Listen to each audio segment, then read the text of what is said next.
Assalamualaikum warahmatullahi wabarakatuh. Kembali lagi bersama saya Syihabuddin di channel Santinah TV. Pada kesempatan kali ini kita akan melanjutkan kajian kita yang kemarin terkait kajian online kitab Hasyiah Al-Bajuri ala Syarh Ibn Qasim part kedua. Bagi teman-teman yang belum menonton part yang pertama, bisa klik link yang ada di atas videonya. Jika sudah, silahkan tonton video yang ini. Baik, langsung saja mari kita mulai. A'udzubillahi minasyaitonirrajim. Bismillahirrahmanirrahim. Qala al-muallifu rahimahullahu ta'ala wa nafa'ana bihi wa bi'ulumihi fid dharaini amin. A'udzu billahi minasyaitonir rajim. Bismillahirrahmanirrahim. Qauluhu aridawhanaki musannif al-imamu lafad imam huwa eta ari lafad imam lughatan mungguh lughah al-muttaba'u eta jalma anu dianutan bi fathil ba'i kalawan fatah kalawan matahkeun huruf ba, berarti ba kitu tah. Wastilahan jeung munggu istilah man eta jalma yasihu anusah al-iqtida'u naun nganut bihi kalawan man. Wa yutlaqu jeung dimutlakeun ieu imam ala lauhil mahfuzi kana makna lauhil mahfuz kama seperti perkara fi qaulihi ta'ala dina dauhan Allah ta'ala wa kulla syai'in ahsaynahu fi imamin mubin. Al-ayah wallahu alam bimuradi wa kulla syai'in jeung kana saban-saban perkara ahsayna parantos ngumpulkeun kaula nu agung hu kana ieu kulla syai' fi imamin mubin dina kitab induk anu nyata yakni lauhil mahfuz. Surah Yasin ayat 12. Wa qad yuradu jeung terkadang dimaksud bihi kalawan imam sahaiful a'mal naon makna pirang-pirang mushaf amal lembaran-lembaran amal. Wa qad yutlaqu jeung terkadang dimutlakeun ieu lafad imam alal imamil a'zam kana makna imam anu agung. Wa yujma'u jeung dijamakeun ieu lafad imam katsiron kalawan seueur ala a'immatin kana lafad a'immah wa asluhu jeung ari asalna lafad a'immah a'immatun eta lafad a'mimatun eta lafad a'mima ala wazni af'ilatin natepan kana wazan af'ilah. Nuqilat dialihkeun harkatul mimi naon harokat mim al-ula anu pertama ilal hamzati tsaniyati kana hamzah anu kadua. Wa udghimat jeung diidghamkeun al-mimu naon mim anu pertama fil mimi dina mim anu kadua. Wa yajuzu jeung wenang qalabul hamzati naon ngagantian hamzah atawa nukerkeun hamzah atsaniyat anu kadua yaan kana iya. Jadi dalam lafaz imam secara definisi maknanya menurut lughah adalah al-muttaba, orang yang diikuti. Apapun itu bentuknya, siapapun orangnya bisa disebut imam apabila orang tersebut diikuti. Bifatil ba dengan mematahkan huruf ba. Wastilahan adapun imam secara istilah adalah man yasihul iqtida'u bihi, yakni orang yang sah diikuti.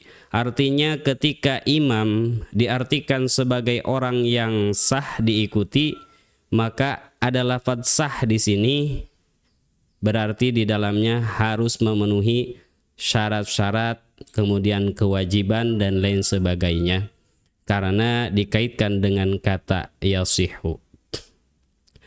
Kemudian lafaz imam juga terkadang maknanya bisa lauhil mahfuz sebagaimana dalam firman-Nya Allah Ta'ala surah Yasin ayat 12 dalam ayat wa kulla syai'in ahsainahu fi imamin mubin. Nah, imam di sini maknanya adalah lauhil mahfuz. Kemudian lafaz imam juga terkadang dimaksud maknanya yakni sohaiful a'mal. Terkadang maknanya bisa berupa lembaran-lembaran amal, yakni lembaran-lembaran amal yang ditulis oleh malaikat raqib dan atid. Kemudian lafaz imam juga terkadang maknanya adalah imamul a'zam, yakni imam yang besar. Dalam tradisi fikih, imam yang besar itu atau biasa disebut a'immatul arba'ah, yakni imam yang 4. Siapa imam yang 4? Yang pertama Imam Abu Hanifah, kemudian yang kedua ada Imam Malik, kemudian yang ketiga ada imam kita semua, Imam Asy-Syafi'i, kemudian yang keempat ada Imam Ahmad bin Hambal radhiyallahu anhum. Selain daripada itu ada juga seseorang yang diberikan gelar imam selain daripada 4 imam tersebut. Khususnya dalam ilmu tasawuf ada seseorang yang diberikan gelar imam, artinya ketika dalam konteks ilmu tasawuf kemudian ada seseorang yang mengatakan al-imam telah berkata, maka yang dimaksud al-imam di situ adalah terkadang bisa Imam Hujjatul Islam, yakni Imam Al-Ghazali, kemudian terkadang juga Imam Junaid Al-Baghdadi dan lain-lain. Jadi tergantung konteks. Kemudian dalam istilah usul fikih ketika dimutlakan nama qalal imam, biasanya imam itu konotasinya merujuk pada Syekh, merujuk kepada Imam Haramain, pengarang kitab Waraqat. Jadi dalam konteks tertentu lafaz imam ini berbeda-beda tergantung bagaimana konteks tersebut atau bagaimana keadaan konteks tersebut. Kemudian lafaz imam secara bentuk bisa dijamakkan dalam bentuk lafaz a'immah. Jadi imam itu bentuk mufrad, kemudian boleh dijamakkan dengan bentuk a'immah, artinya imam-imam.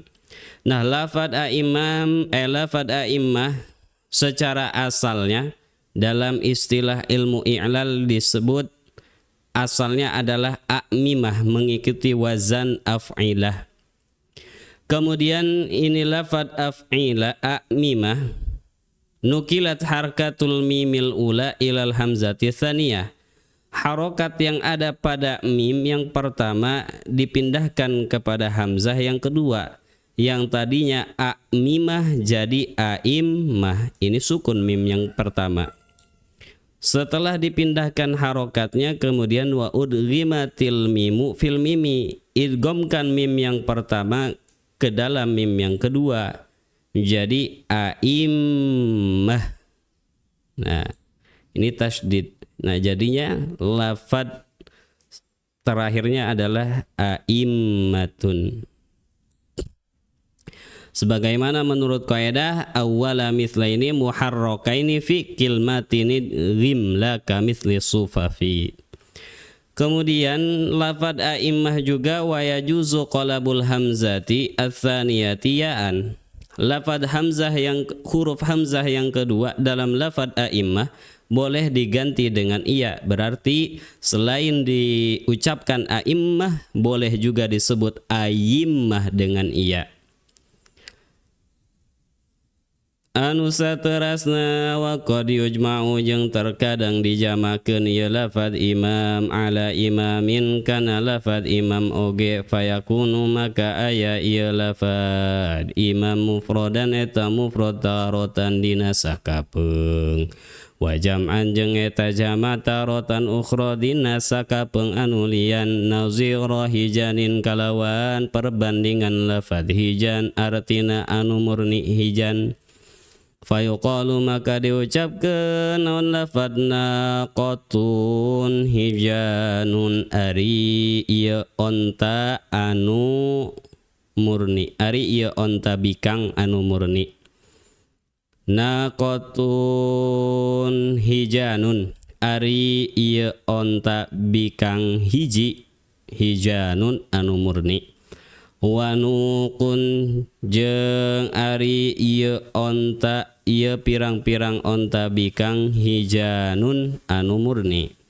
Fayukhtalafu maka dibedakeun ieu lafad hijan bitakdiri kalawan takdirna. Fayulahazu maka diperhatikeun anna harakatil imami, naon sanyana pirang-pirang harokat imam al-mufradi anu mufrad ka harokati kitabin eta tetep seperti pirang-pirang harokat na lafad kitab. Wa harokatil imamil jam'i jeung pirang-pirang harokat imam jama ka harokati ibadin eta tetep seperti pirang-pirang harokat na lafad ibad.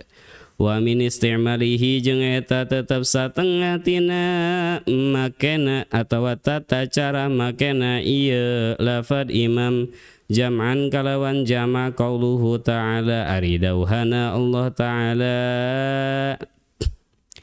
waj'alna lil muttaqina imama.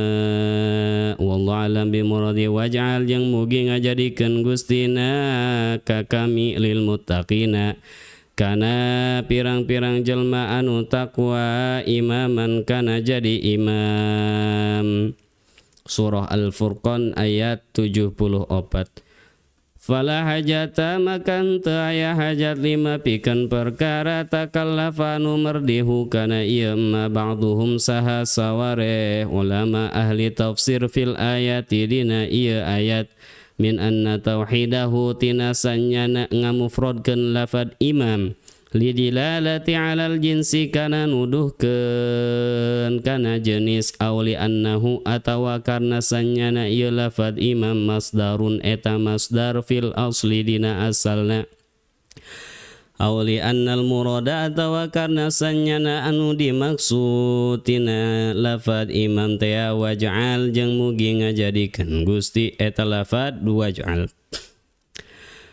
Waj'al jeung mugi ngajadikeun Gusti kulla wahidin kana saban-saban salah sahiji minnatina kami lil muttaqina kana pirang-pirang jalma anu bertakwa imaman kana jadi imam.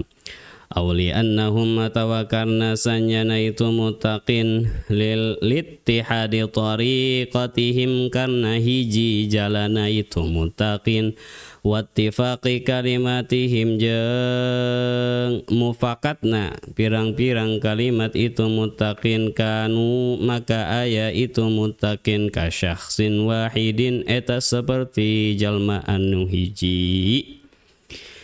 Jadi selain lafad imam ia selain bisa dijamakkan dengan bentuk a'immah, juga terkadang lafad imam tadi dijamakkan dengan lafad imam lagi. Artinya bentuk mufrad dan bentuk jamaknya satu, yaitu imam. Fayakunu mufradan tarotan wa jam'an tarotan ukhra. Jadi artinya dalam suatu keadaan lafad imam ini walaupun bentuknya satu, maka dalam keadaan tertentu lafad imam ini bisa jamak, bisa mufrad. Nazira hijanin dianalogikan seperti lafad hijan, maka lafad hijan ketika disandingkan dengan naqatun ini mufrad, maka lafad hijan tetap bentuknya hijan. Kemudian wanukun, walaupun ini nukun ini adalah bentuknya jamak, tetap hijan itu bentuknya tetap hijan saja, tidak berubah. Adapun fayuktalafu bitakdir, maka lafad hijan ini dibedakan secara takdirnya. Artinya hijan di sini jamak, hijan di sini mufrad. Walaupun secara bentuknya sama, tetapi dalam maknanya berbeda. Kemudian perlu diperhatikan juga bahwa harokat imam yang mufrad itu seperti harokat kitab, sedangkan harokat imam yang jamak seperti harokatnya lafadz ibad. Nah, salah satu di antara tata cara pemakaian lafadz imam dengan bentuk lafadznya seperti lafadz mufrad imam, ya segini. Jam'an dalam bentuk jama' qauluhu ta'ala, yaitu firman Allah Ta'ala, waj'alna lil muttaqina imama, yang artinya waj'al, dan semoga engkau menjadikan wahai Allah kepada kami lil muttaqina bagi orang-orang yang bertakwa imaman, pada menjadi imam atau kepada menjadi imam. Artinya lafadz imam di sini adalah jama' walaupun secara lafadz seperti mufrad. Maka sudah jelas ketika imam di sini walaupun secara lafadz seperti mufrad tapi maknanya adalah jama', fala hajata lima takallafa ba'duhum, maka sudah tidak perlu lagi repot-repot menafsiri lafadz imam sebagaimana yang dikatakan oleh sebagian ulama ahli tafsir bahwasanya min anna tauhidahu, katanya kata ahli tafsir itu bahwa lafadz imam ini mengapa dimufradkan? Lidilalati alal jinsi, karena untuk menunjukkan isim jenis. Ini tidak perlu ditafsiri seperti ini karena sudah jelas walaupun lafadz imam di sini bentuknya adalah mufrad tetapi maknanya adalah jama'. Kemudian auli annahu masdarun fil asli, atau lafadz imam di sini mengapa bentuknya mufrad? Oh, karena ini masdar secara asalnya. Sudah tidak perlu ditafsiri seperti itu, kata Imam Al-Bajuri. Karena lafadz imam di sini walaupun bentuknya mufrad tetap maknanya adalah jama'. Dan seterusnya. Saya kira hampir semakna semuanya. Intinya tidak perlu ditafsiri dengan tafsir-tafsir yang rumit, padahal sudah jelas bahwa lafadz imam yakunu mufradan tarotan wa jam'an tarotan ukhra.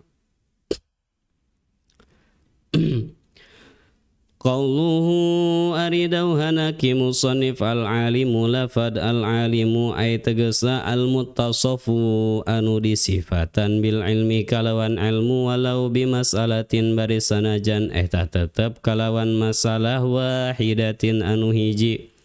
Sawaun sarwa baikana aya ieu ilmu bitariqil kasbi eta tetep kalawan jalan usaha au bitariqil faidil ilahi atawa kalawan jalan anugerah anu bangsa pangeran. Wa huwa jeung ari al faidil ilahi al ilmu laduni eta ilmu laduni faqad naqala maka yakti parantos nganukil al arif usaha Syekh al Arif Asy-Sya'rani tegasna Imam Asy-Sya'rani annahu sanyana kalakuan yufadu di pasihan anugerah alal muridi ka jalma ka seorang murid fi awwali lailatin dina awal petingan min layalil fathi tina pirang-pirang petingan pembuka bi khamsatin kalawan 25 jeung 20 ilman naunana ilmuna minha eta tetap satengah tina khamsatin wa ishrina ilmu ahli sa'adati ari ilmu ahli sa'adah yakni orang-orang anu bahagia wa ahli syaqawati jeung ilmu ahli syaqawah yakni orang-orang anu cilaka. Wa minha jeung eta satengah tina khamsatin wa ishrina ilmu adadir rimali ari ilmu sambimbilangan pasir wan nabati jeung tutumbuhan wal jamadati jeung benda mati wa ma jeung perkara ya khussu anu tangtuk ya ma kullan kana salah sahiji mimma tina perkara auda'a anu ngundang hu kana itu ma Allahu sa Allah salah au da'a anu ngundang hu kana yakullan Allahu sa'allah fihi dina ma minal manafi'i tina pirang-pirang kamanfaatan wal madharri jeung pirang-pirang kamadaratan. Jadi lafad al-alim di sini maknanya adalah orang yang memiliki ilmu walaupun dia cuma bisa satu masalah. Umpamanya cuma bisa bab wudu, maka orang tersebut sah disebut alim. Dan ilmu tersebut sama saja baik itu ilmunya melalui usaha, artinya pengetahuan tersebut ia capai melalui usaha seperti ngaji, membaca buku, membaca kitab atau dan lain-lain, au bi tariqil faidil ilahiyyi, atau ilmu tersebut memang merupakan anugerah dari Tuhan. Apa yang disebut ilmu anugerah dari Tuhan adalah wa huwa al-ilmul laduni. Namanya adalah ilmu laduni menurut Syekh Al-Bajuri. Kemudian sebagaimana Syekh Asy-Sya'rani Al-Arif Syekh Asy-Sya'rani, beliau menukil dari sebuah kitab, dari sebuah perkataan para ulama bahwasanya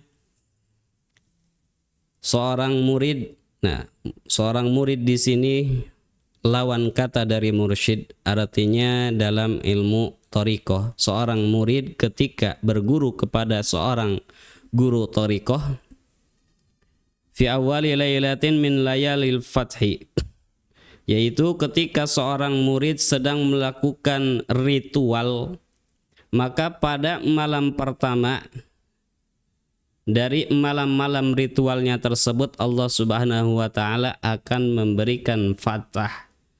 Fathah itu pembuka. Jadi akan dibukakan 25 ilmu. Nah, 25 ilmu pada malam pertama tersebut akan diberikan kepada seorang murid oleh Allah Subhanahu wa taala. Nah, di antara 25 ilmu tersebut, yang pertama adalah ilmu ahli sa'adah. Ilmu atau pengetahuan tentang orang-orang yang akan mengalami bahagia, wa ahli syaqawah, dan ilmu tentang orang-orang yang akan mengalami kecelakaan. Jadi menurut Syekh Asy-Sya'rani, sebagaimana beliau tukil, bahwa seorang murid pada malam yang pertama dari malam-malam fathah itu semacam ritual, maka pada malam pertama seorang murid akan diberikan 20 ilmu, diantaranya adalah ilmu atau pengetahuan tentang bagaimana seseorang atau tentang orang-orang yang kelak akan mengalami kebahagiaan dan orang-orang yang kelak akan mengalami kecelakaan, kesusahan, dan lain sebagainya. Kemudian waminha, dan diantara ilmu 25 ilmu tersebut ilmu adadir rimal, yakni ilmu sebagaimana jumlah bilangan pasir. Artinya seorang murid akan diberikan ilmu serinci mungkin. Karena pasir, ilmu adadir rimal, kita tahu sendiri pasir sangat susah dihitung. Maka ketika Allah memberikan ilmu adadir rimal, maka sudah dapat dipastikan bahwa orang tersebut mampu memperinci segala sesuatu, walaupun dari bagian terkecilnya sekalipun. Wan nabati, dan sebagaimana jumlahnya tumbuh-tumbuhan, wal jamadat, dan juga jumlah-jumlah benda-benda mati. Wa ma yakhussu kullan mimma auda'ahu Allahu fihi minal manafi'i wal madharri, dan juga orang tersebut, si murid tersebut akan diberikan ilmu tentang orang-orang yang diberikan kekhususan oleh Allah Subhanahu wa taala. Apakah orang tersebut kelak akan mendapatkan manfaat atau kelak akan mendapatkan madarat. Nah, ini yang disebut dengan bi khamsatin wa ishrina ilman, 25 ilmu. Anu salajengna kedap qauluhu al-allamah qawluhu waridaw hanaki musannif al-allamah lafad al-allamah sighatun mubalaghatun eta segat mubalaghah kana sabatin seperti lafad nasabah wa ta'u jeung ta fihi dina allamah litakidil mubalaghah eta tetepikeun nguatan mubalaghah la li asliha lain karena asalna ieu ta li annahu karena sanyana allamah mustafadun eta dicokot atawa dialep paedah minas sighati tina segat wa ma'nahu jeung ari maknana ya allamah katsirul ilmi eta seueurna ilmu wa amma qauluhum jeung ari anapun dawhana pirang-pirang ulama huwa eta ari ieu al-allamah man eta jalma jama'a anu ngumpulkeun ieu man bainal ma'quli dina antarana ilmu anu bersifat rasional ilmu akal wal manquli jeung ilmu anu bersifat tradisional yakni ilmu dogmatis seperti tina Al-Qur'an jeung hadis kal kutubi Syirazi pendapat ieu sakumaha di naon kitu dikemukakan ku Syekh Kutub Asy-Syirazi fafihi maka eta tetep dina ieu qaul kusurun ari pirang-pirang kekurangan. Kemudian lafad al-allamah di sini maknanya adalah mubalaghah. Lafad allamah di sini merupakan sigot atau bentuk mubalaghah, bentuk hiperbolik yakni melebih-lebihkan sesuatu. Maka ketika disebutkan alim maknanya adalah orang yang mengetahui, udah gitu aja. Ketika disebutkan al-allamah maka ada hiperbola di dalamnya, yakni dilebih-lebihkan. Berarti maknanya orang yang sangat pintar dan dipenuhi dengan ilmu dan lain sebagainya. Itu adalah sigat mubalaghah. Seperti kan nasabah, seperti lafaz nasabah artinya orang yang betul-betul faham terkait ilmu nasab, terkait ilmu silsilah keluarga, terkait ilmu jalur nasab dan lain sebagainya. Nah ini sama bentuknya seperti al-allamah. Wa ta'u fihi litakidil mubalaghah li asliha. Adapun lafaz huruf ta dalam lafaz allamah di sini hanya untuk menguatkan mubalaghah. La li asliha bukan karena asalnya demikian, karena asal allamah itu adalah alimun kemudian dijadikan sigat mubalaghah maka jadi al-allamah. Nah, tak di sini adalah untuk ta'kidil mubalaghah, menguatkan mubalaghah. Li'annahu mustafadun minas sighah karena lafaz allamah memang diambil dari sigat yakni al-alim sigat yang pertama tadi. Wa ma'nahu dan makna al-allamah adalah katsirul ilmi orang yang memiliki ilmu yang sangat banyak. Adapun pendapat terkait lafaz allamah sebagaimana diungkapkan oleh sebagian ulama bahwa yang dimaksud allamah adalah huwa man jama'a bainal ma'qul wal manqul, yakni yang disebut orang yang sangat pintar atau orang yang ilmunya sangat banyak adalah orang yang mampu mengolaborasikan antara ilmu-ilmu yang bersifat rasional seperti ilmu logika dan ilmu filsafat wal manquli dan ilmu-ilmu yang bersifat tradisional seperti ilmu dogmatis yakni ilmu yang tertulis atau yang dinukil dari kitab Al-Qur'an ataupun hadis.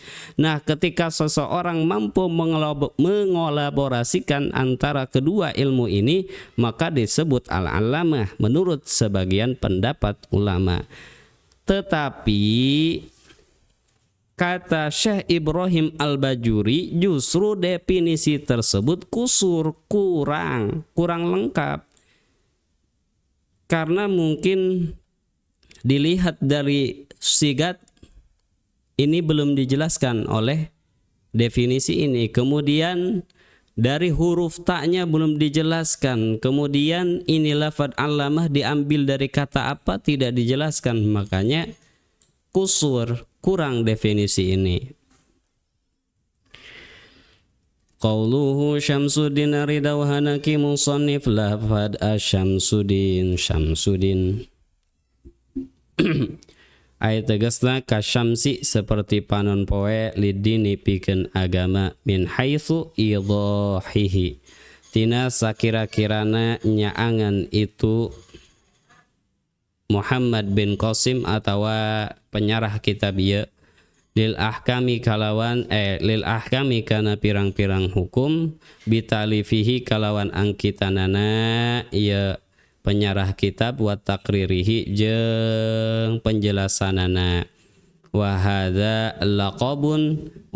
jeung ari ieu Syamsuddin laqabun eta laqab lisyarih pikeun penyarah kitab wa huwa jeung ari ieu laqab ma eta perkara asy'ara anu nuduhkeun ieu ma bimadhin kalawan muji ka Zainuddin seperti lafaz Zainuddin hartina penghias agama au zamin atawa ya laqab dia tuduh kana maknanya cad kaan fin naqah seperti irung onta. Nah, adapun lafaz Syamsuddin di dieu maknana adalah secara harfiah kan panon poe. Mataharinya agama. Yang dimaksud dengan mataharinya agama di sini adalah bahwa penyarah kitab ini diibaratkan sebagai matahari, yaitu matahari bagi agama, karena beliau telah menjelaskan hukum-hukum Islam dengan melalui karangannya, yaitu kitab Fathul Qorib ini wa takririhi dan melalui penjelasan-penjelasannya. Oleh karenanya beliau disebut atau diberikan laqab Syamsuddin. Wa hadza laqabun lisyarihna. Laqab ini atau julukan ini disematkan kepada penyarah kitab yakni Muhammad bin Qasim Al-Ghazi. Wa huwa apa itu laqab? Wa huwa ma asy'ara bimadhin. Laqab adalah sesuatu yang menunjukkan pujian seperti Zainuddin, artinya penghias agama. Kemudian julukan juga bisa bermakna auzamin, yakni celaan seperti ka'an fin naqah, irung onta, hidung onta. Artinya ketika kita menjumpai seorang teman yang hidungnya besar tapi pesek, kemudian kita juluki orang tersebut sebagai anfin naqah, maka itu merupakan julukan zammin, julukan ejekan justru. Anu salajengna fa inna kilama kalamun diucapkeun naon lafad lima eta kunaon kudima dipiheulakeun al-laqabu naon laqab ma'a annahu sarta sanyana laqab yajibu eta wajib ta'khiruhu naon ngakhirkeun laqab anil ismi tina ngaran sina'atan kalawan sina'ah kama seperti perkara qala parantos ngucap fil khulasah dina kitab khulasah, yakni kitab Alfiyah. Al-Khulasah adalah nama lain dari kitab Alfiyah. Wa akhiran yang kudu ngakhirkeun anjeun temanan zakana ieu laqab in siwa asalna in sahiba siwahu. In sahiba lamun ngarejengan itu alami laqab siwahu kana salian itu alami laqab wal muradu jeung ari anu dimaksud bi siwahu kalawan lafaz siwahu ieu tah khususul ismi eta khususna katangtuana ngaran walidha jeung karna ieu laqala ngucap itu Syekh Ibnu Malik fi ba'di nusakhihi dina sawareh pirang-pirang salinan matana itu khulasah ngucap-ngucap kana lafad wadza jeung kana ieu alami laqab ij'al ngajadikeun anjeun akhiron kana anu akhir idza sarwa iga asalna idza sahiba di mana-mana ngarejengan kana itu alami laqab naon itu alami laqab isman kana ngaran. Terus wa hadhihi nuskhatu jeung ari ieu salinan matan hiya eta ari ieu hadhihi nuskhah al ula eta anu utama li'annahu kana sanyana kalakuan idza ijtama'a di mana-mana narima kumpul al laqabu naon laqab ma'al kunyati serta kunyah kunta maka aya saha anjeun bil khiyari eta tetep kalawan milih fi taqdimi ayyihima dina miheulakeun mana bae tina itu laqab jeung kunyah syi'ta anu karep saha anjeun wa kadza jeung nya kitu deui kunta bil khiyar fi taqdimi ayyihima syi'ta idza ijtama'a di mana-mana narima kumpul al ismu naon isim wal kunyatu jeung kunyah ujibu jadi jawab tina lafad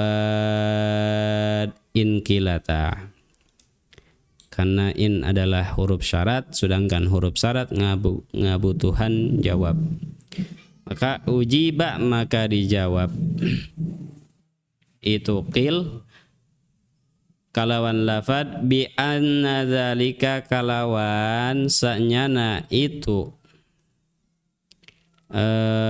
quddimal laqab ma'a annahu yajibu ta'khiruhu 'anil ismi sina'atan ma lam yashtahir selagi henteu masyhur naon laqab wa illa jeung lamun masyhur itu laqab jaza maka wenang taqdimuhu naon miheulakeuna alami laqab kama fi qaulihi ta'ala sakumaha perkara fi qaulihi ta'ala dina dauhan Allah ta'ala al-masihu Isa bin Maryam ari masih eta Isa ibnu Maryam tegasna ibnu Maryam surah Ali Imran.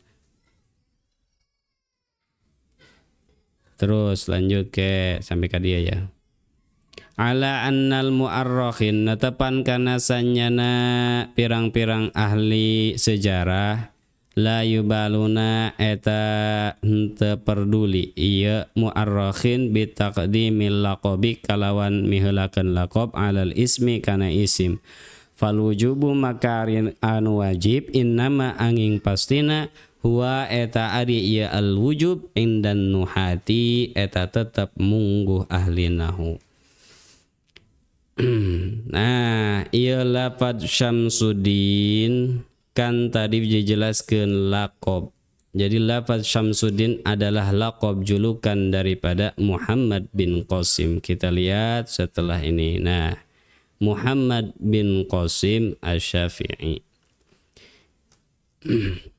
Kemudian dikatakan jika ada orang yang berkata bahwa mengapa laqab atau lafaz Syamsuddin di sini didahulukan padahal laqab itu secara kaidah tata bahasa Arab sinaatan secara kaidah tata bahasa Arab laqab itu seharusnya ditaruh di akhir setelah nama. Jadi harusnya nama dulu baru laqab baru julukan. Ini mengapa didahulukan laqab dulu, julukan dulu, baru nama di sini di bawah. Nah, nama. Kenapa demikian? Kama qala fil khulasah, hal ini wajib sebagaimana dikatakan dalam kitab Al-Khulasah wa akhiran za'in siwahu sahiba dan seterusnya. Nah, intinya mengapa ini laqab didahulukan atas nama sedangkan secara kaidah tata bahasa Arab harusnya nama tersebut harusnya laqab tersebut berada setelah nama, artinya harus nama dulu baru laqab. Ini mah laqab dulu, julukan dulu baru nama. Ujiba di sini langsung kita jawab saja. Ujiba bi anna dzalika lam yashtahir. Memang betul bahwa laqab itu harus didahulukan. Laqab itu harus ditaruh di akhir setelah nama. Betul. Akan tetapi bi anna dzalika malam yashtahir, apabila laqab tersebut memang tidak masyhur, artinya tidak terkenal, maka ketika laqab atau julukan tersebut tidak terkenal, maka hal itu laqabnya wajib ditaruh di akhir, sedangkan isim atau nama itu wajib di depan. Jadi Muhammad dulu, lafaz Muhammad mana? Muhammad bin Qasim dulu baru laqab. Nah, wa illa jika tidak malam yastahir, artinya jika memang laqab tersebut sudah terkenal, julukan tersebut sudah terkenal, jaza taqdimuhu kama fi qoulihi ta'ala, maka boleh mendahulukan laqab kemudian mengakhiri nama, kama fi qoulihi sebagaimana dalam ayat Allah Subhanahu wa taala, dalam firman Allah surah Ali Imran ayat 45, Al-Masihu Isa bin Maryam.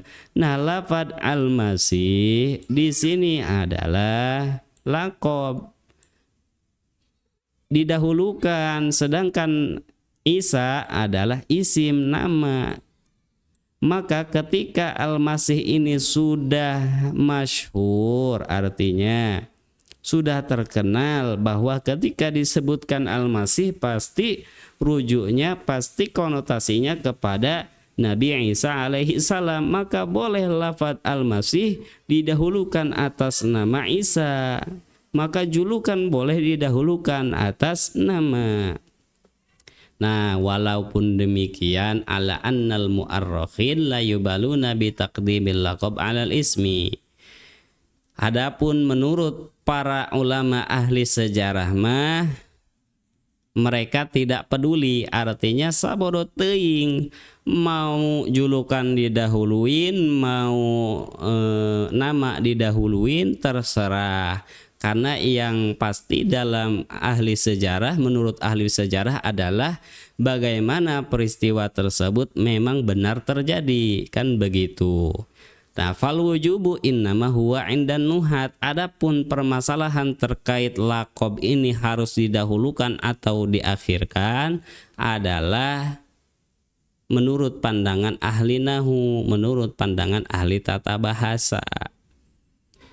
Kemudian qauluhu waridauhanaki musannif Abu Abdillah, lafad Abu Abdillah hadhihi kunyatu syarih, ari ieu eta lafad Abu Abdillah kunyatu syarih, eta kunyahna ki syarih. Naon kunyah teh? Wahia jeung ari ieu kunyah ma eta perkara sudirat anu disarandean, anu disarandekeun ieu ma bi abin kalawan abin, au ummin atawa ummi, au ibnin au bintin au ammin au ammatin au khalin au khalatin. Tah, jadi lafaz Abdullah di sini adalah merupakan kunyah, sedangkan yang dimaksud dengan kunyah adalah sesuatu yang disandarkan pada abin, pada umin, pada ibnin, pada bintin. Artinya setiap nama yang dimulai dengan abi, yang dimulai dengan umi, maka nama tersebut disebut kunyah. Seperti ini Abu Abdillah, namanya dimulai dengan Abu. Kemudian seperti Ibni Abi Thalib. Nah, Ibni itu juga kunyah. Kemudian bin Khattab, Umar bin Khattab. Nah, bin Khattab itu juga kunyah. Dan selain daripada itu, sama ini pokoknya setiap ada nama yang diawali dengan kata-kata ini maka disebutnya kunyah. Nah, Abu Abdillah adalah kunyahnya penyarah kitab ini. Kemudian wa qauluhu Muhammadun, jeung ari dawuhna ki musannif lafaz Muhammadun, ismuhu etang ngaranna ki syarah al-karimu anu mulia. Wa qauluhu, jeung ari dawuhna ki musannif Ibnu Qasimin lafaz Ibnu Qasim, sifatun eta sifat li Muhammadin pikeun lafaz Muhammad.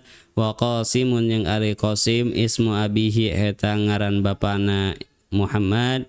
Wa hamzatu ibnin, jeung ari hamzah natina lafaz ibnin, tuhzafu eta dibuang ieu hamzah idza waqa'at di mana-mana tumiba ieu hamzah baina alamaini dina antara dua isim alam mudzakkaraini anu mudzakkar duanana, tsanihima anu ari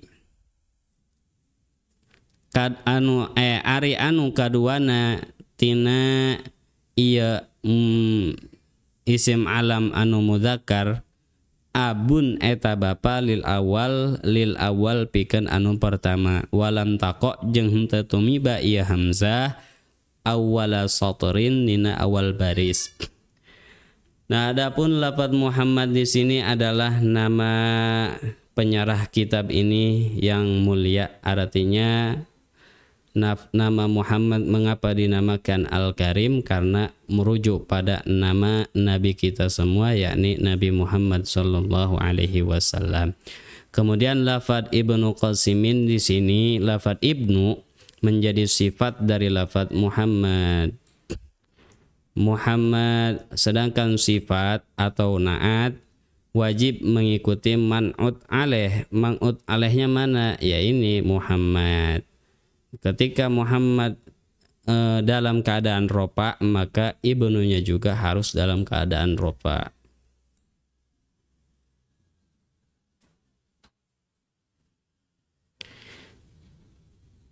Kemudian wa Qasimun ismu abihi, adapun Qasim adalah nama bapa dari Muhammad. Wa hamzatu ibnin, nah adapun terkait huruf hamzah dari lafaz ibnin itu boleh dibuang, hamzah ini nih boleh dibuang atau boleh dihapus dengan syarat mengalami 3 hal ini.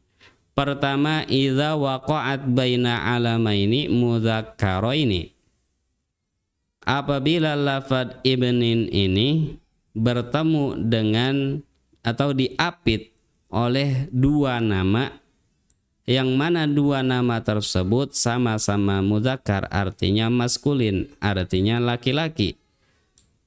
Nah, ketika lafaz ibni diapit oleh 2 nama, yang pertama Muhammad, yang kedua Qasim, maka boleh dibuang hamzahnya. Kemudian syarat yang kedua, sanihima abun lil awal. Yang pertama dari nama yang kedua, nama yang kedua di antara 2 nama tersebut yakni Qasim dan Muhammad ini. Nah, nama yang kedua abun lil awal adalah nama bapa bagi orang yang pertama yakni Muhammad. Kemudian syarat yang ketiga walam taqo awwala satrin, harus tidak terjadi dalam awal baris. Maka ketika ada di awal baris, lafaz ibnu tetap dibaca atau hamzahnya tetap diadakan, tidak boleh dihapus. Qauluhu asy-Syafi'iyyu aridauhana ki musannif lafaz asy-Syafi'i nisbatun eta dinisbatkeun lil Imam Syafi'i kana Imam Syafi'i radhiyallahu taala anhu, radhiya mugi ngaridwan Allahu sallallahu taala mahalur Allah anhu tina itu Imam Syafi'i. Likaunihi karena ayana itu Muhammad bin Qasim, kana eta aya ieu Muhammad bin Qasim ya ta'abbadu eta nyembah ieu Muhammad bin Qasim, aya nyembah ibadah ya ta'abbadu eta ibadah ieu Muhammad bin Qasim ala madhabihi netepan kana madhabana Imam Syafi'i. Wa nisbatu ila Syafi'i qauluhu asy-Syafi'i. Jadi intinya lafaz Syafi'i di sini adalah bentuk penisbatan Syekh Muhammad ibnu Qasim terhadap Imam Syafi'i. Mengapa beliau menisbatkan dirinya kepada Imam Syafi'i? Karena memang secara kenyataannya beliau beribadah, yakni Syekh Muhammad bin Qasim ini beribadah atas jalan, atas tata cara, atas hal-hal yang diajarkan oleh Imam Syafi'i. Kemudian wanisbatu jeung ari nisbat ila Syafi'i ka Imam Syafi'i Syafi'iyun eta lafaz Syafi'iyun la Syaf'awiyyu lain lafaz Syaf'awiyun wa in qala barisanajan aya bihi kalawan ieu Syaf'awiyun wa in qala barisanajan ngucap bihi kalawan Syaf'awiyun ba'duhum saha sawarih ulama. Li'annal qa'idata karena sanyana qa'idah annal mansuba eta tetep eta sanyana isim anu dinisbatkeun lil mansubi kana isim anu parantos dinisbatkeun yuta maka didatangkeun ieu isim mansub anu pertama bihi kalawan bener bihi kalawan mansub anu kadua ala salah yuta maka didatangkeun bihi kalawan ieu mansub anu pertama ala suratil mansubi ilaih netepan kana bentukna isim anu dinisbatkeunana lakin tetapina ba'da hadfil ya'i dina sabada lakin tetapina ba'da hadfil ya'i dina sabada ngabuang iya minal mansubi ilaih tina isim anu dinisbatkeunana wa isbati badaliha jeung netepkeun gagantina itu iya fil mansubi dina isim anu dinisbatkeun walidza jeung kana ieu lah qala parantos ngadawuh saha Ibnu Malik fil khulasah dina kitab khulasah yani alfiyah wa mislahu jeung kana saumpama iya mimma tina perkara yani tina isim hawa anu ngawengku ieu isim hu kana iya ihdib maka ngabuang anjeun kana iya wata jeung kana ta. Artinya penisbatan ketika seseorang menisbatkan kepada Imam Syafi'i maka kata yang betul adalah Syafi'iyu bukan Syaf'awiyu sebagaimana sebagian ulama menyebutkan Syaf'awi bukan. Jadi bukan Syaf'awi melainkan Syafi'i. Mengapa harus Syafi'i bukan Syaf'awi? Li'annal qa'idata annal mansuba lil mansubi yu'tabihi ala suratil mansubi ilaih. Karena berdasarkan kaidah isim yang akan dinisbatkan lil mansubi terhadap isim yang sudah dinisbatkan.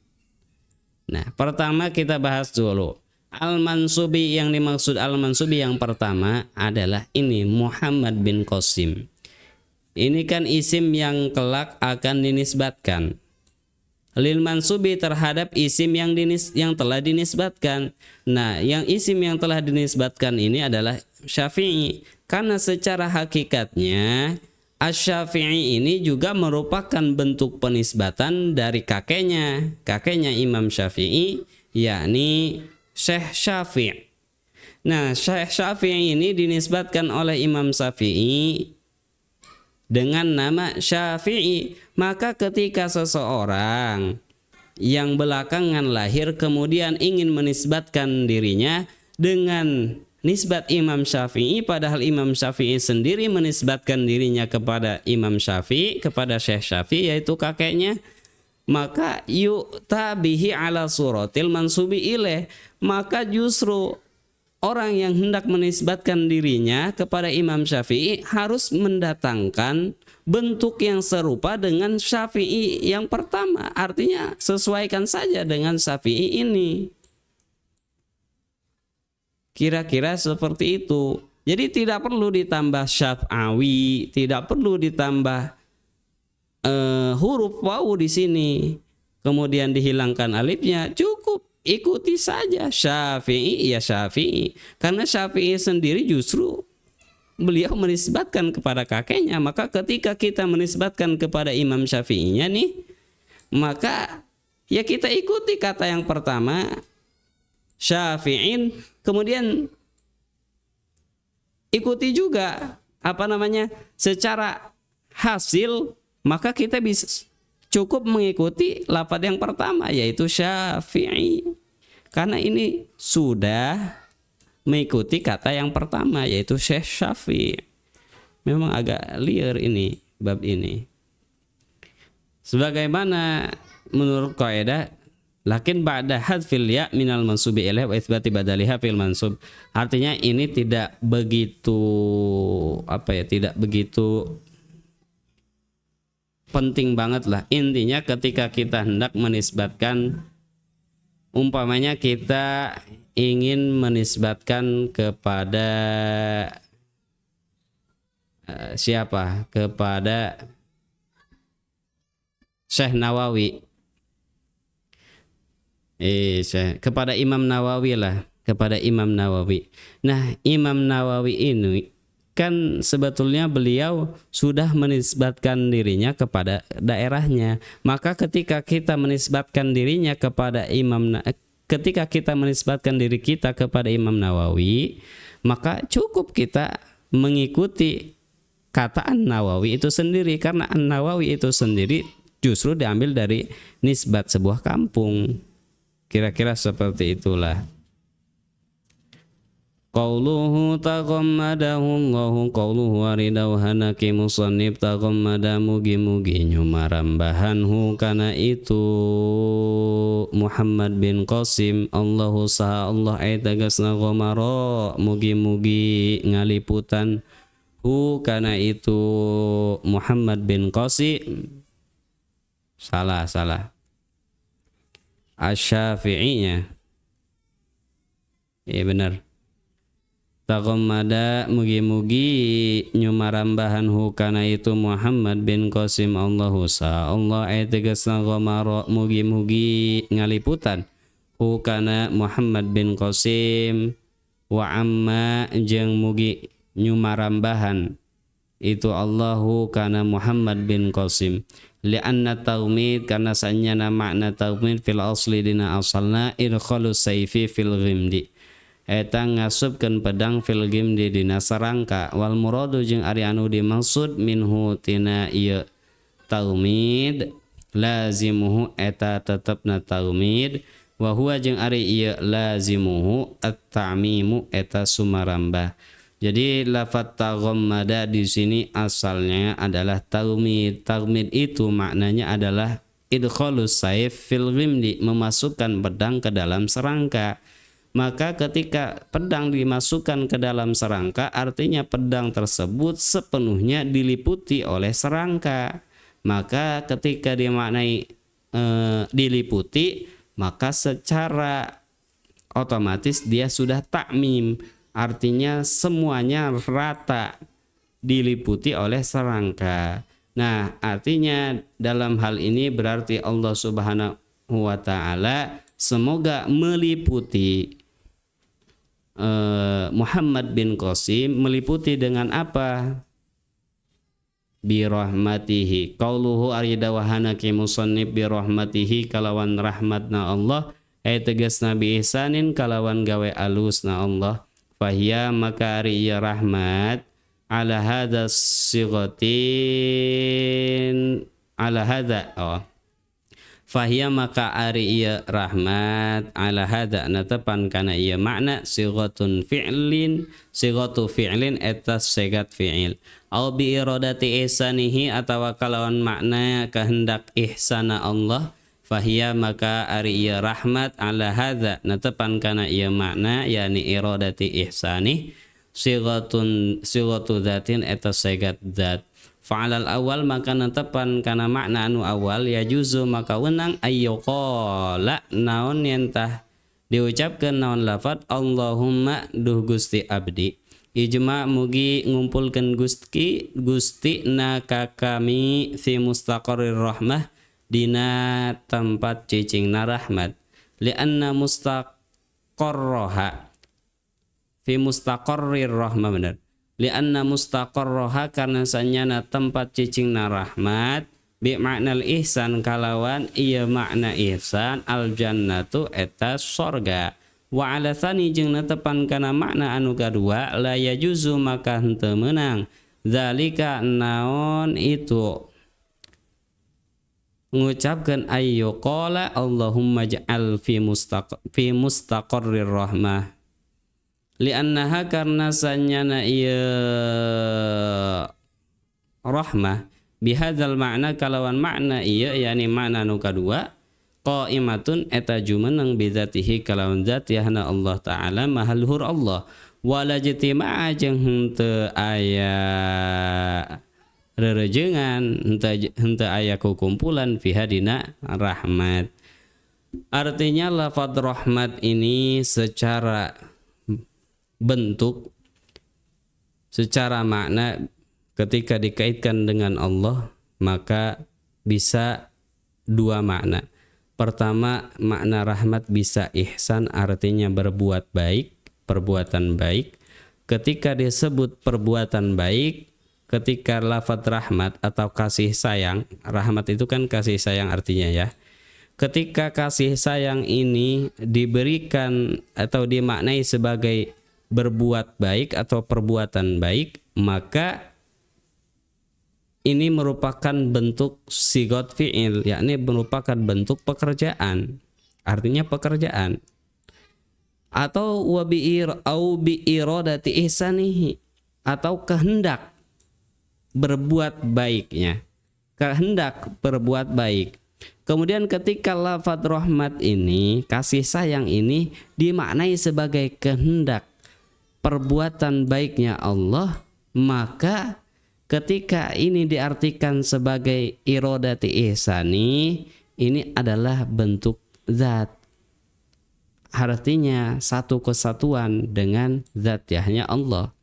Fa'alal awal, maka ketika lafadz rahmat dimaknai sebagai makna bentuk pekerjaan, ya juzu ayyuqala, maka boleh mengucapkan Allahumma jama'na fi mustaqarrir rahmah. Ya Allah, kumpulkanlah kami dalam tempatnya rahmat. Karena tempatnya rahmat di sini yang dimaksud tempatnya rahmat di sini adalah surga. Karena berbentuk pekerjaan. Beda halnya apabila rahmat ini dimaknai sebagai bentuk zat, maka tidak boleh mengucapkan Allahumma jama'na fi mustaqarrir rahmah. Ya Allah, jadikanlah kami dalam tempatnya rahmat, karena rahmat di sini justru dimaknai sebagai zat yang satu kesatuan dengan Allah Subhanahu wa taala, yang mana sifat tersebut merupakan satu kesatuan dalam zatnya Allah. Maka ketika kita berdoa semoga dikumpulkan dengan Allah, atau itu mustahil, wala jatima'a fiha, maka mustahil untuk berkumpul dengan Allah, karena laisa kamitslihi syai'un, Allah itu tidak ada satupun sesuatu yang serupa. Nah, kemudian warahmatu jeung ari rahmat fil asli dina asalna riqqatun eta kalembutan fil qalbi dina hate, taqtadi anu nungtut ya riqqah at-tafaddula kana mere wal ihsana jeung kana gawe alus. Wa hadzal makna jeung ari ieu makna mustahilun fi haqqihi ta'ala bi'tibari mabda'ihi. Wa hadzal makna jeung ari ieu makna mustahilun eta mustahil fi haqqihi ta'ala dina hakna Allah ta'ala bi'tibari mabda'ihi, kalawan ngarekeun tempat mimitina itu makna jaizun turwenang fi haqqihi dina hakna Allah ta'ala bi'tibari ghayatihi, kalawan ngarekeun tujuanana itu makna. Hartina rahmat kasih sayang secara asal menurut definisi kita adalah riqotun, kelembutan atau kerapuhan fil qalbi yang ada dalam hati. Taqtadi at-tafaddula wal ihsan, yang mana kelembutan dan kerapuhan hati tersebut memotivasi seseorang untuk memberi ataupun berbuat baik. Nah, ketika rahmat atau ketika kasih sayang ini dimaknai dengan riqotun fil qalbi taqtadi at-tafaddula wal ihsan, wa hadzal ma'na mustahilun fi haqqihi ta'ala bi'tibari mabda'ihi.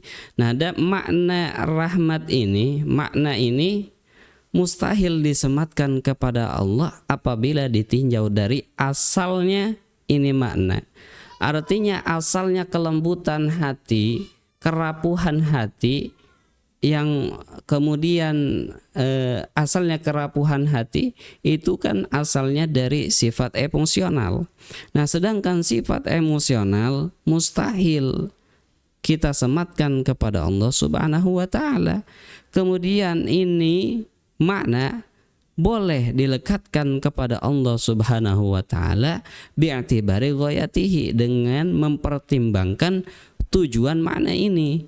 Tujuan makna riqatun fil qalbi kan adalah taqtadi tafaddul wal ihsan. Tafaddul wal ihsan, yakni memberi dan berbuat baik. Adapun makna memberi ataupun berbuat baik itu diperbolehkan. Adapun mabda yakni riqatun fil qalbinya itu tidak boleh disematkan kepada Allah Subhanahu wa taala, karena riqatun fil qalbi adalah sifat emosional, sedangkan emosional hanya dimiliki makhluk. Mustahil kita menyematkan emosional kepada Allah, karena emosional ini kan sifatnya apa ya, berubah-ubah tergantung kondisi, kemudian tergantung bagaimana keadaan juga, kan emosi kita juga kadang tidak stabil dan lain sebagainya. Itulah makanya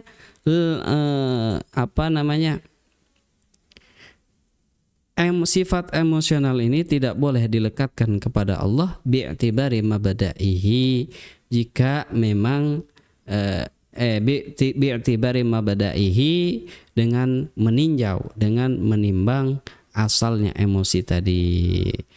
Intinya seperti itu.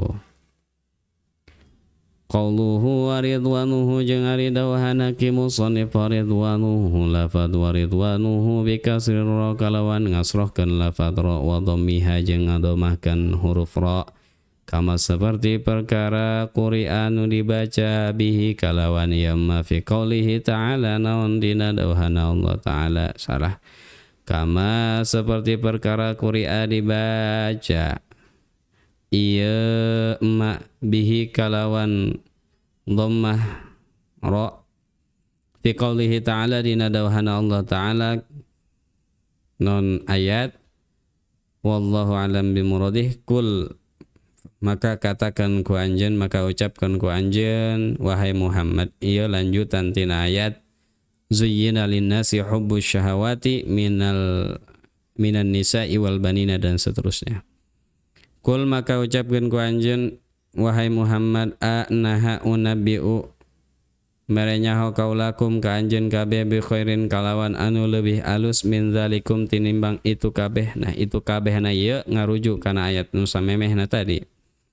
Lilladzina pikeun jalma-jalma ittaqau anu taqwa ya alladzina inda rabbihim, eta tetep mungguh pangerana itu alladzina taqau, jannatun ari pirang-pirang sorga tajri anu berjalan ieu jannah, salah, tajri anu berjalan min tahtiha tina handapeunana ieu jannah, al anharu karakia fa'il tina lafaz tajri, al anharu naon pirang-pirang sungai, khalidina bari anu langgeng kabeh ieu alladzina taqau fiha dina jannah, wa azwajun jeung pirang-pirang istri mutahharatun anu disucikeun, waridwanun jeung karidwan minallahi tina Allah. Ali Imran ayat 15.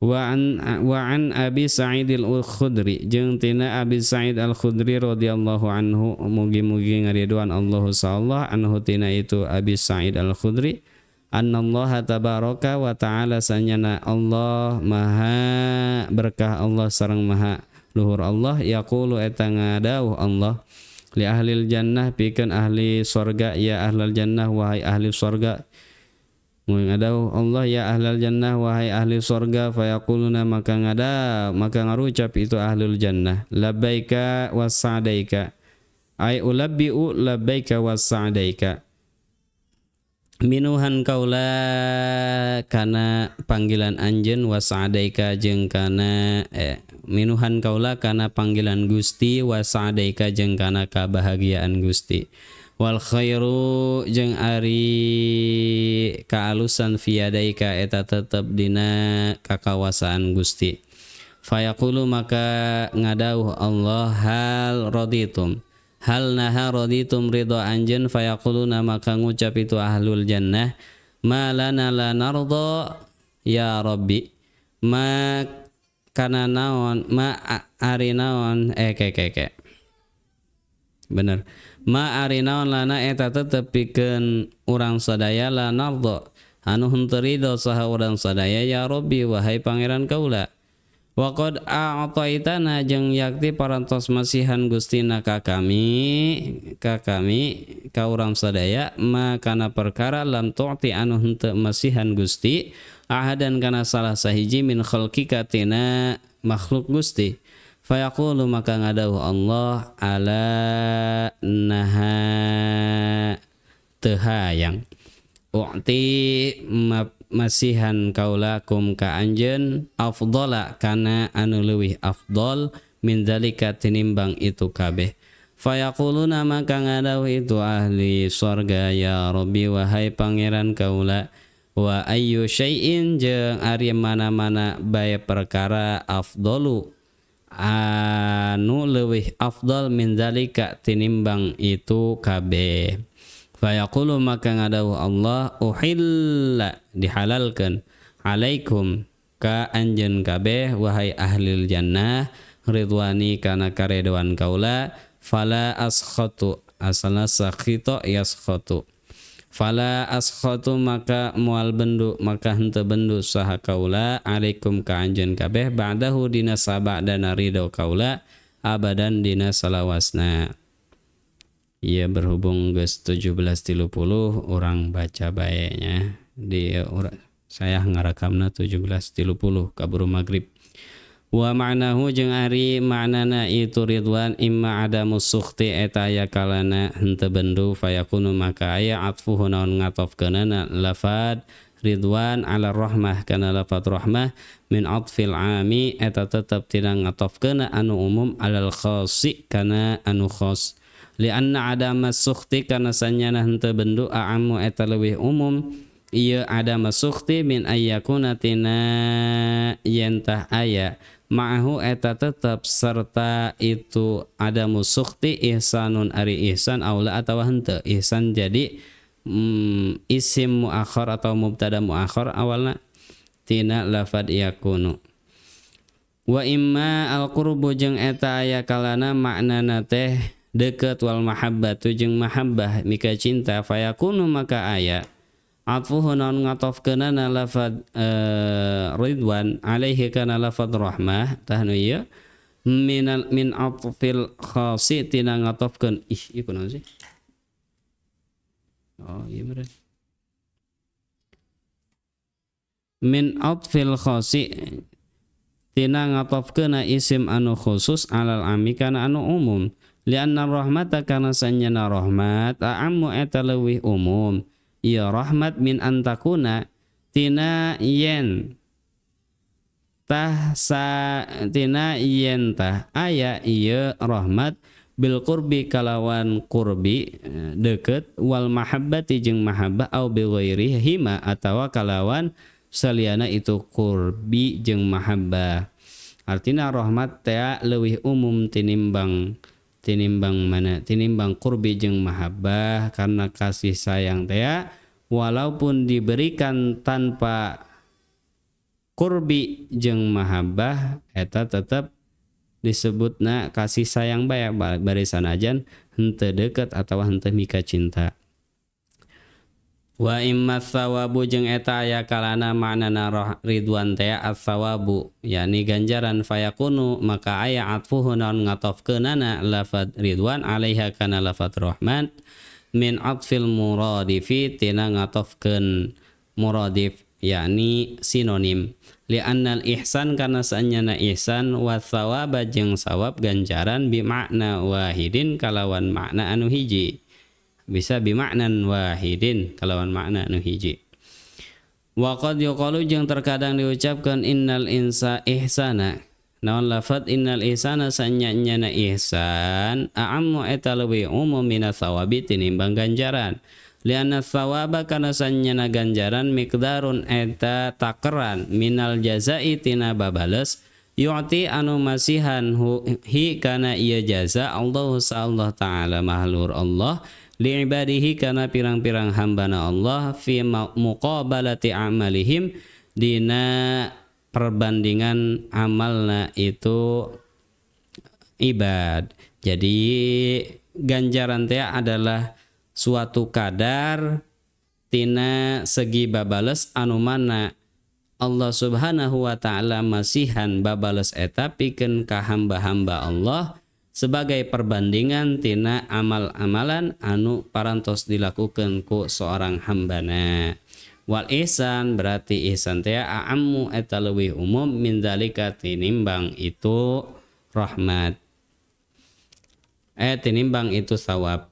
Wa immal jannatu jeung eta aya kalana maknana sorga fayakunu maka aya atfuhu naun ngatofkeunana lafad ridwan alaiha kana lafad rahmat min atfil mahalli eta netepan tina ngatofkeuna mahal tempat alal hali fihi kana keadaan. Jadi ketika lafad ridwan dimaknai sebagai sorga, sedangkan ridwan di sini posisinya menjadi atof daripada lafad rahmat, maka atofnya di sini merupakan atof mahal, atof tempat alal halifih atas keadaan.